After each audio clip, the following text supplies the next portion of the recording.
하겠습니다. 잘 오셨습니다.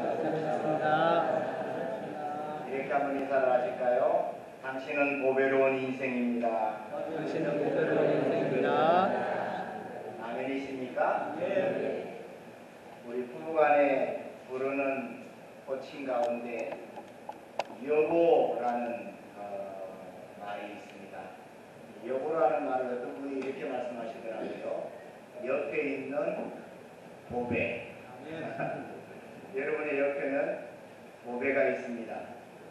그러나 여러분 자신이 하나님 앞에서 보배를 지닌 가치 있는 인생인 것을 알아야 합니다. 사람들은 사람들을 평가할 때에 외모를 기준으로 합니다. 얼마나 잘생겼느냐, 또 얼마나 좋은 옷을 입고 있느냐, 또 저 사람의 환경이 얼마나 좋으냐, 어떤 집에 사느냐, 어떤 차를 가졌느냐, 저 사람이 얼마나 많은 것을 배웠느냐, 이런 것들을 우리는 한 사람을 판단하는 판단의 기준으로 삼고 삽니다. 물론 그것이 틀렸다라는 것은 아닙니다. 그러나 절대적으로 다 맞다라고 볼 수도 없습니다.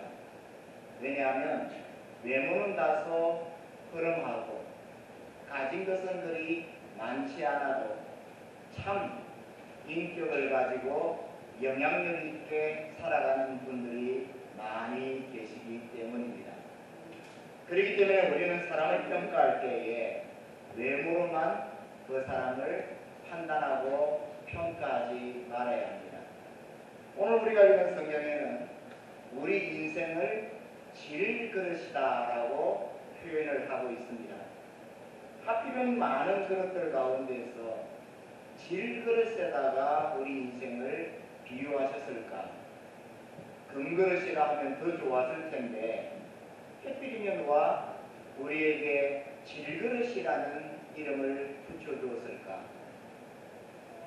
물론 이 표현을 하고 있는 사도 바울은 우리 인생이 흙으로 지음받았다라는 사실을 기초로 해서 이런 이야기를 하고 있는 것 같습니다. 그러나 바울이 우리 인생을 질그릇이라고 비유하고 있는 것은 가치 없고 연약해 보이는 그리고 깨어지기 쉬운 우리의 인생을 질그릇에 빗대어 이야기하고자 하였던 것 같습니다. 그렇습니다. 질그릇은 그렇게 가치가 있지 않습니다. 왜냐하면 흙으로 만들어졌기 때문입니다. 모양도 그리 곱지 않아서 사람들이 은으로 만드는 그릇보다도 금으로 만드는 그릇보다도 귀하게 인정해 주지 않습니다. 그러나 우리는 오늘 성경을 읽으면서 다음의 말에 주목을 해야 합니다. 우리는 질그릇인데 이 질그릇 속에 보배가 담겨 있다는 것입니다. 우리의 외모는 보잘것없습니다. 우리 가지고 있는 환경은 그렇게 좋지 못합니다. 우리는 힘도 없고 지혜도 없습니다. 또 우리를 향하여 도전해오는 많은 문제들 앞에서 나약하기 그지없는 존재입니다. 그래서 오늘 바울은 이어서 나오는 말씀을 통해서 우리 질그릇 같은 인생이 사방으로 우겨삼을 당하기도 하고 또 박해를 받기도 하고 또 거꾸로뜨림을 당하기도 하고 이런 많은 위험의 요소 속에서 그 위험을 고스란히 당할 수밖에 없는 나약한 존재라는 사실을 지적하고 있는 것입니다. 그럼에도 불구하고 바울은 질그릇 같은 우리의 인생을 질그릇이기 때문에 가치가 없다거나 망해버린다거나 깨어져 버린다거나 아니면 거꾸로뜨림을 당한다고 말하고 있지 않습니다. 왜냐하면 비록 질그릇이지만 우리 속에 보배가 담겨져 있기 때문이라는 것입니다. 여러분 속에는 이 보배가 있습니까? 만약 여러분의 속에 이 보배가 있다면 여러분의 끝은 형편없고 여러분의 살아가는 삶은 그렇지 않다고 할지라도 여러분은 결코 가난한 사람이 아니고 여러분은 결코 연약한 존재가 아니라는 것입니다. 그러나 바울은 우리에게 하고 싶은 말이 있습니다. 우리가 연약한 존재도 아니고 우리가 가난한 존재도 아닌 보배로운 그런 존재가 되었지만 이 이유는 우리가 잘나서 보배로운 존재가 되어진 것이 아니라 내 속에 있는 보배의 가치 때문에 우리가 가난하지도 않고 연약하지도 않고 망하지도 않는 존재가 되었다라는 것입니다. 그래서 바울은 이렇게 이야기합니다. 이는 능력의 힘이 큰 것이 하나님에게 있고 우리에게 있지 아니함을 알게 하니라. 다시 말하면 내가 보배롭게 세상을 이기며 살아가는 이 승리의 요인은 겉모습인 질그릇인 내가 아니라 내 속에 있는 능력적이며 가치 있는 보배이신 예수 그리스도 때문이다 하는 것입니다. 바울은 그래서 이런 고백을 했습니다. 내게 능력 주시는 자 안에서 내가 모든 것을 할 수 있느니라. 나는 할 수 없는 질그릇이라는 것을 바울은 고백합니다. 그러나 바울은 이렇게 고백합니다. 내 속에 보배로운 능력의 주님이 계시니 이 주님 안에서 나는 모든 것을 할 수 있는 보배로운 인생이 되었다라는 것입니다. 베드로와 요한도 동일한 고백을 합니다. 성전으로 올라가는 길에 나면서 안진뱅이 된 사람을 만나게 됩니다. 베드로와 요한은 그 안진뱅이의 손을 잡고 일으키며 이렇게 말합니다. 은과 금은 내게 없거니와 내게 있는 것으로 내가 내게 주노니 너는 나사렛 예수 그리스도의 이름으로 일어나 걸어라. 내 힘을 준다는 말이 아닙니다. 내 능력으로 이 일을 행한다라는 말이 아닙니다.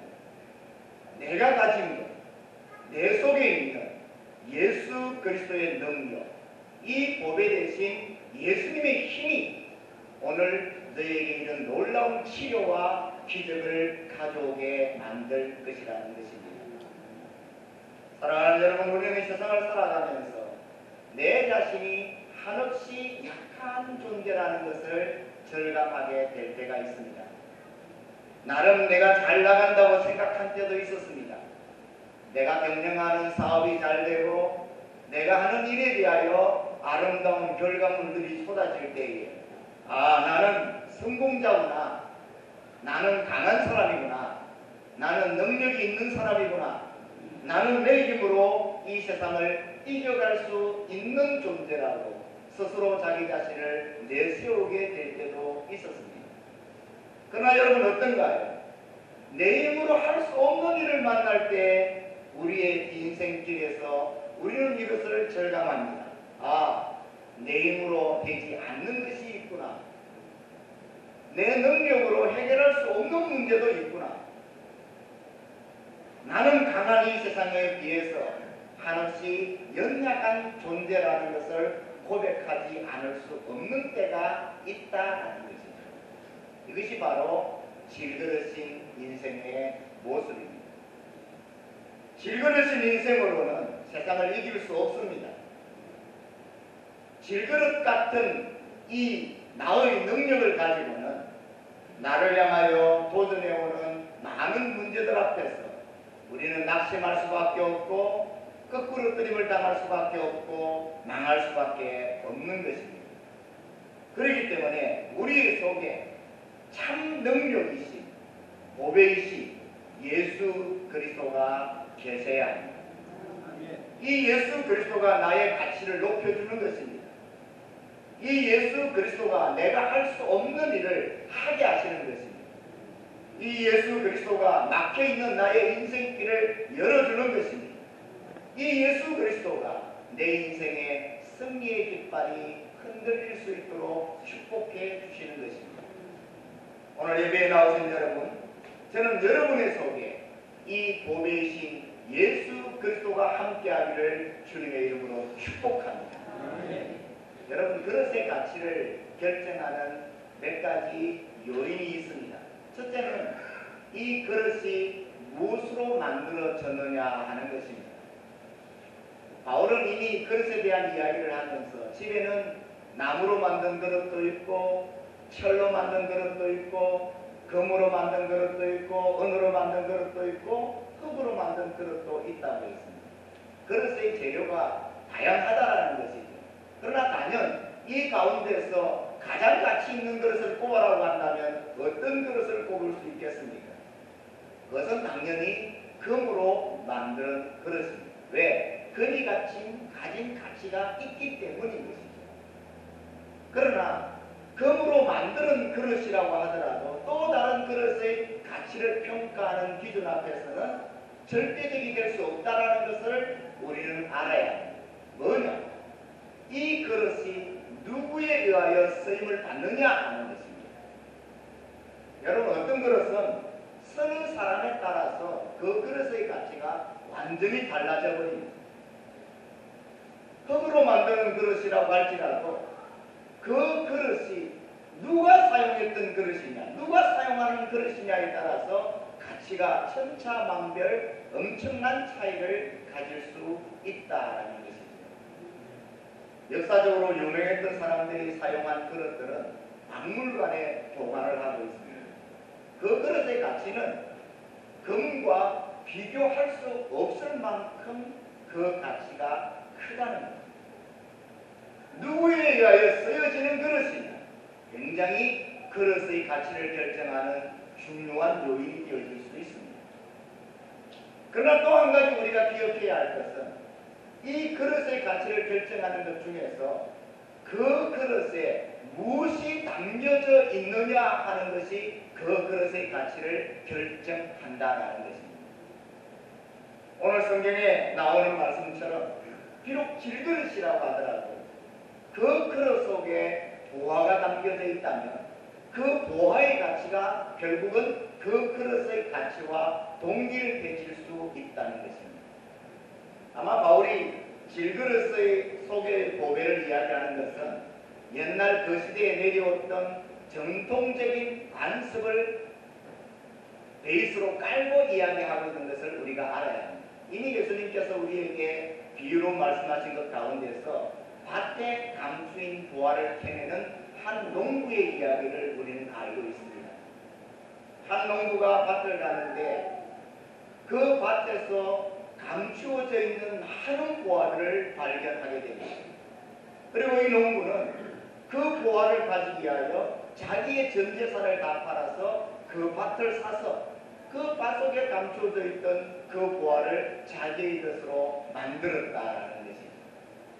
요즘은 은행에 있어서 돈을 은행에 예금하고 또 기준품을 은행의 개인 금고 속에 두고 안전하게 그것을 관리하지만 옛날에는 은행이 없었습니다. 그래서 자기의 가치 있는 것들을 보관할 때에는 그것을 금이나 보배로운 어떤 보화를 사서 그것을 질그릇 항아리 속에다가 넣습니다. 그리고 아무도 남이 모르는 장소에 땅을 파고 그것을 묻어두는 것이죠. 쉽게 말하면 개인 전용 금고가 되는 것입니다. 그 항아리는 흙으로 만들어진 별 가치 없는 그런 그릇입니다. 그러나 그 속에 보배가 담기면서 그 그릇 자체가 전체적으로 가치를 높게 평가받을 수 있게 되었다라는 것입니다. 오늘 바울은 바로 이 사실을 우리에게 이야기하고 있는 것입니다. 비록 금으로 만들어지지 않았다고 하더라도, 은으로 만들어지지 않았다고 하더라도 그 속에 담겨져 있는 것이 보배라면 그 그릇은 그 보배만큼의 가치를 가질 수 있게 된다라는 것입니다. 원래는 대로 왜 나는 좋은 부모 밑에서 태어나지 못했을까? 소위 말하는 왜 나는 금수저를 입에 물고 태어나지 못했을까? 나는 왜 흙수저일까? 자기 태어난 배경과 환경에 대하여 원망하고 불평하는 사람들을 보게 됩니다. 남들보다 좋은 환경 가운데서 태어나지 못한 것은 어떻게 보면 좀 억울한 것 같고 조금 손해보는 것 같습니다. 그러나 여러분, 그렇다고 내 인생 자체가 가치 없는 것이 아닙니다. 비록 질그릇이라고 할지라도 그 속에 보화를 담을 수 있다. 금수들을 입에 물고 태어난 그 어떤 존재보다도 더 큰 가치를 지닌 인물이 되어질 수 있기 때문입니다. 사랑하는 여러분, 여러분이 만들어진 그릇의 재질은 무엇입니까? 금그릇도 있을 테고 은그릇도 있을 것입니다. 그러나 그 만들어진 재질보다도 더 우리가 중요하게 생각해야 할 것은 이 그릇 속에 무엇을 담을 것이냐 하는 것입니다. 저는 오늘 여러분의 속에 우리의 능력이시며 우리의 참된 힘이 되신 보배로우신 예수 그리스도가 담긴 보배로운 인생이 되어질 수 있기를 주님의 이름으로 축복해 드리는 것입니다. 그렇습니다. 여러분은 보배로운 인생입니다. 왜냐하면 주님이 여러분들 가운데 계시기 때문입니다. 주님의 가치가 곧 여러분의 가치입니다. 주님의 힘이 곧 여러분의 힘입니다. 주님의 능력이 곧 여러분의 능력입니다. 이 주님과 더불어서 여러분의 인생길에 어떤 일들을 만난다고 하더라도 그 만나는 문제 속에서 승리를 얻을 수 있는 하나님의 사람들이 되어지기를 주님의 이름으로 축복해 드리는 것입니다. 오늘 성경은 우리가 만나는 인생의 여러 가지 어려움들을 연루해 주고 있습니다. 사방으로 우겨삼을 당한다, 또는 핍박과 박해를 받는다, 또는 거꾸로 때림을 당한다. 많은 문제들이 우리의 인생을 가로막고 우리의 인생을 향하여 도전장을 내고 있음을 보여주고 있습니다. 그러나 이런 많은 문제들이 우리로 하여금 어려움을 주는 것은 사실이지만 우리는 우겨삼을 당한 가운데서도 쌓이지 않습니다. 박해를 받는 그 가운데서도 우리는 낙심하거나 버려지지 않습니다. 거꾸로 뜨림을 당해도 우리는 그 가운데서 다시 일어날 수 있습니다. 왜냐하면 내 속에 보배로운 주님이 계시기 때문인 것입니다. 우리는 열왕기하 6장의 말씀을 보면서 엘리사 시대의 한 사건을 볼 수 있게 됩니다. 아람 나라의 왕이 엘리사를 잡기 위하여 온 군대를 동원했습니다. 엘리사가 살고 있는 그 성을 겹겹이 포위를 했습니다. 엘리사의 사환이 나가 보았을 때에 그 수많은 군사들을 보면서 이렇게 말합니다. 아, 주여, 우리는 이제 죽게 되었나이다. 살았어. 탈출할 길이 없다라는 것, 겹겹이 우겨삼을 당했다라는 것입니다. 그러나 엘리사가 그 사환의 머리에 손을 얹고 기도하는 순간 그 사환의 불이 뜨여집니다. 그리고 그 수많이 뛰어사고 있는, 우겨사고 있는 그 군대들보다도 더 많은 하나님의 천군 천사를 보게 됩니다. 그렇습니다. 여러분, 이것이 바로 우겨삼을 당하여도 쌓이지 아니하는 이유입니다.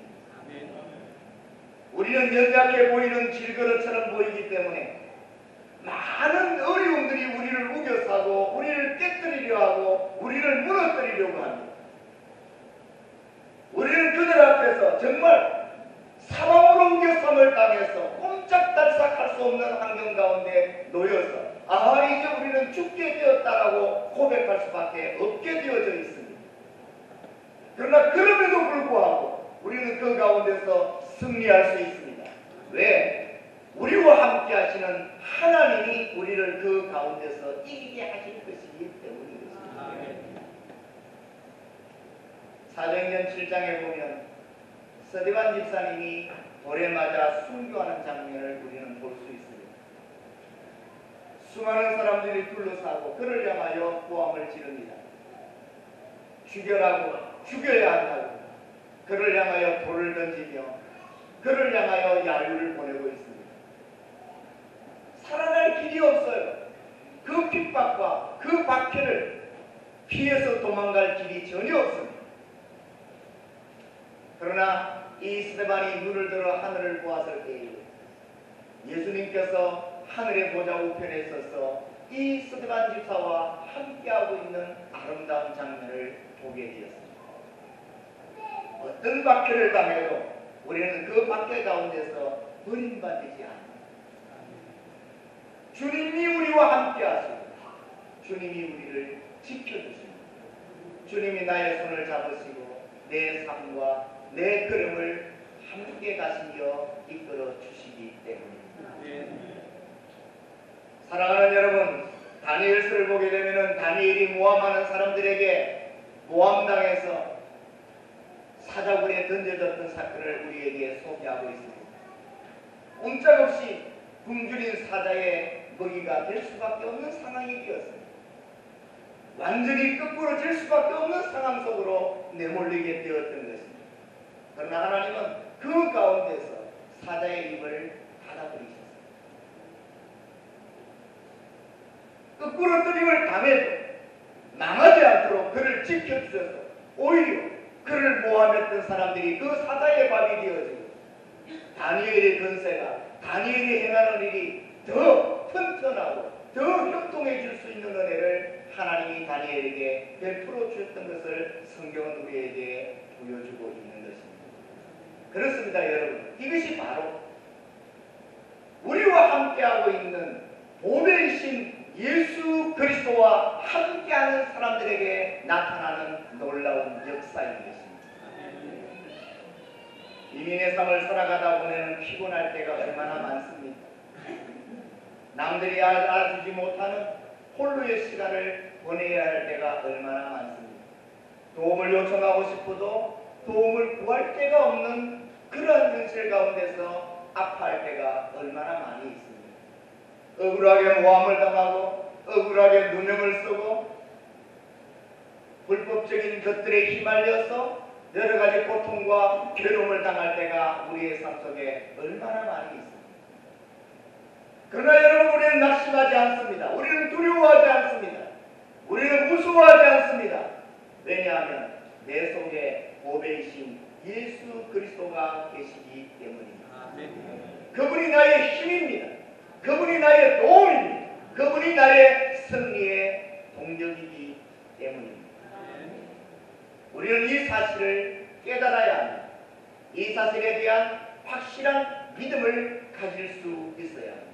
나는 깨어질 수밖에 없습니다. 내가 연약하기 때문입니다.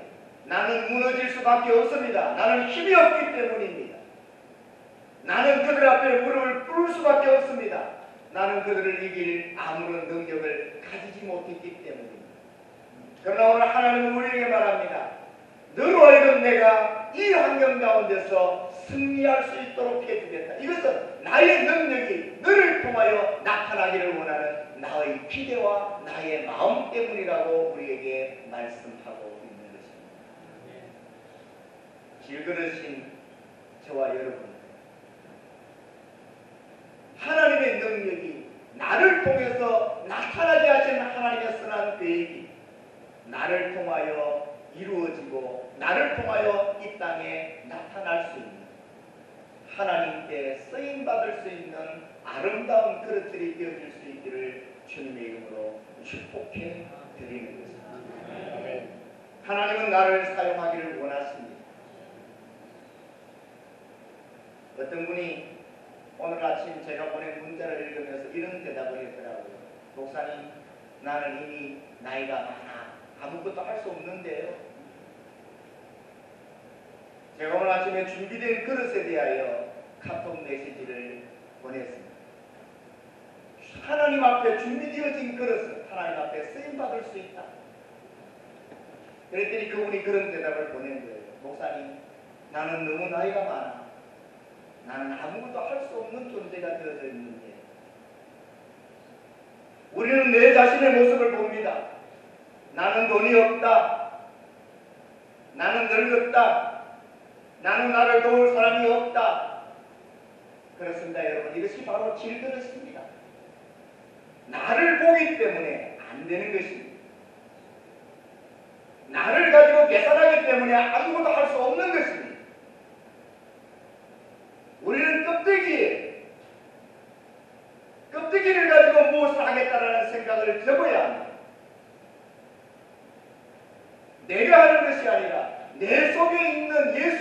그리스도가 아는 것입니다. 내가 아는 것이 아니라 나와 함께 하시는 하나님이 아는 거예요. 그 하나님께 모든 것을 맡겨두며 나아가는 하나님의 사람이 쓰임받을 수 있는 아름다운 그릇이 되는 것입니다. 저는 그 카톡에다가 이렇게 썼습니다. 예, 사모님은 늙었습니다. 예, 사모님은 힘이 없습니다. 예, 사모님은 아무것도 할 수 없습니다. 그러나 사모님과 함께 하시는 하나님은 모든 것을 하실 수 있습니다. 질그릇인 여러분, 질그릇이라고 할지라도 내 속에 있는 보배 되신 주님과 동행하는, 우리는 우겨삼을 당하여도, 핍박을 받아도, 우리는 거꾸로뜨림을 당하여도, 우리는 망할 수밖에 없는 환경 가운데서도 일어나 하나님께 쓰여지는 아름다운 그릇이 되어질 수 있게 되는 것입니다. 이 보배로운 주님과 함께 사는 보배로운 인생의 승리가 오늘 예배에 나온 우리 모두와 함께 하기를 주님의 이름으로 축복합니다. 여러분, 우리 한인연합교회는 어떻게 보면 질그릇입니다. 끼어지기 쉬워요. 우리의 주변에 교회가 어떻게 끼어지는지 우리는 이미 지켜본 바가 있습니다. 사람이 모여있는 이 질그릇의 모임은 쉽게 끼어질 수밖에 없습니다. 왜? 사람이 주인이 되었기 때문입니다. 사람이 중심이 되었기 때문입니다. 사람의 생각과 사람의 정욕과 사람의 판단을 중심으로 교회가 운영되어졌기 때문입니다. 우리 인생도 마찬가지입니다. 여러분. 사람이 죽고 하나님이 사셔야 합니다. 사람의 지혜가 적어지고 하나님의 지혜가 살아나야 합니다. 사람의 수단과 방법이 적어지고 하나님의 수단과 방법이 앞장서야 합니다. 그래야 하나님의 교회가 교회다워질 수 있고 하나님이 원하시는 하나님의 일을 감당할 수 있는 아름다운 공동체가 되어질 수 있는 것입니다. 예수 그리스도를 그 중심에, 그 보배로우신 예수 그리스도를 모시고 있는 하나님의 사람들이 모여있는 교회, 이 교회가 바로 보배로운 교회인 것입니다. 사랑하는 여러분, 저는 우리 한인연합교회가 보배를 담고 있는 하나님의 사람들이 함께 모이는 아름다운 공동체가 되어질 수 있기를 주님의 이름으로 축복합니다. 그리고 이 하나님의 능력을 통해서 우리가 할 수 없는 것을 행하며 나아가는 이 땅에 하나님의 나라를 세우며 능력의 힘이 큰 것이 하나님께 있다는 이 사실을 이 만방에 알려주는 하나님의 영광을 나타내며 나아가는 아름다운 공동체가 되어질 수 있기를 주님의 이름으로 축복하는 것입니다. 여러분의 속에 보배 되신 예수 그리스도가 계십니다. 기도하겠습니다. 질그릇 같은 우리를 가치 없다 버리며 외면하지 않으시고 우리 속에 가치 있는 보배 되신 예수 그리스도를 심어주셨습니다. 우리로 하여금 보배로운 인생으로 하나님 앞에 쓰임받으며 살아가는 하나님께서 일을 행하시는 축복의 통로 되게 하신 것을 감사합니다. 하나님, 이 보배 되신 주님과 함께 내 삶을 승리로 이끌어 가시옵소서. 이 보배 되신 주님과 함께 우리 교회가 하나님이 원하시는 일을 감당하며 나아갈 수 있도록 행하시옵소서. 이 보배 되신 주님으로 인하여 주의 영광이 온 만방에 나타나도록 역사하시옵소서. 우리 주 예수 그리스도 이름으로 기도드리옵나이다. 아멘.